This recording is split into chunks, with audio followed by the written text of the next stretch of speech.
The first thing Captain Aisha Khan remembered was the sound. Not the colonel's voice, not the murmurs of the assembled soldiers, but the sharp, ugly sound of his palm cutting through the air toward her face. It was a sound she had heard before, back when she was a cadet and learned how fear had a way of silencing entire rooms. But this time, she didn't freeze. This time, she moved. It was a scorching afternoon at the Army's northern training base, the kind of day where the sun felt like a personal enemy. The parade ground was filled with 282 soldiers standing in tight formation, sweat dripping down their faces as the Colonel, Colonel Farouk, a man known for his iron will and iron temper, delivered one of his infamous speeches. Aisha had been called forward for something she couldn't quite believe. She was being accused, in front of the entire regiment, of insubordination, for refusing an order that would have put a civilian convoy directly into crossfire during a border exercise. She had argued that the order violated every safety protocol. She had reported it through the proper chain of command. But Farouk wasn't a man who appreciated being challenged, least of all by a woman, and one who had been gaining the respect of his soldiers faster than he liked. "You think you know better than me, Captain," he barked, stepping forward until his shadow fell over her. His chest puffed, his metals glinting. "You humiliate me in front of my own men." She stood her ground. "I followed the rules, sir. The mission you ordered would have endangered." The slap came before she could finish. Or rather, it would have come. Aisha's training took over before her mind caught up.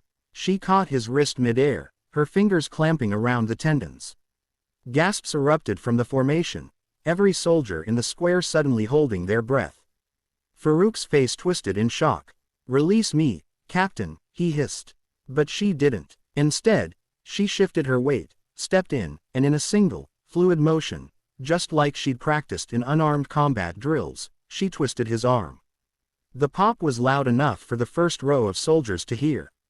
The colonel dropped to one knee, his face pale, a strangled cry escaping his throat. For a heartbeat, the world froze. Then came the whispers, the disbelief. Some soldiers looked away, others stared in awe. The chain of command was sacred in the military. But so was honor, and every man and woman there had just witnessed a line being crossed. The MPs rushed forward. Aisha released his arm without resistance, her breathing steady. She knew what was coming next. She'd be arrested, court-martialed, maybe even stripped of her rank. But she also knew this. She wasn't going to let anyone, no matter how high their rank, strike her in front of her troops and get away with it. They took her to the barracks holding cell. Hours passed. The evening light bled through the high window.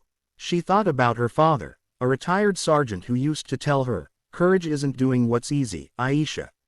It's doing what's right, even when it costs you everything." That night, something unexpected happened. One by one, soldiers began to show up outside the cell. First, Sergeant Malik, her platoon sergeant, who quietly slipped her a bottle of water. Then Lieutenant Rafiq, who muttered under his breath, "We all saw what he was going to do." By morning, there were dozens of them. Word had spread across the base, not just about the confrontation, but about why she had refused the colonel's order in the first place. By the second day, the story had reached headquarters. The brass sent investigators. Statements were taken. Video from the base's security cameras was reviewed. And in that footage, the truth was undeniable. Colonel Farouk had raised his hand first. It took weeks, but the verdict was clear. Farouk was relieved of his command for conduct unbecoming an officer. Aisha, instead of being punished, was quietly commended for her restraint under provocation. The commendation was never public. Some things in the military stayed behind closed doors, but the respect she earned from those 282 soldiers was something no medal could match. Months later, she stood again on the same parade ground, the sun blazing overhead. This time, she was the one giving the speech. Her voice was calm but firm as she looked over the faces in the crowd. "Rank means responsibility, not privilege," she told them.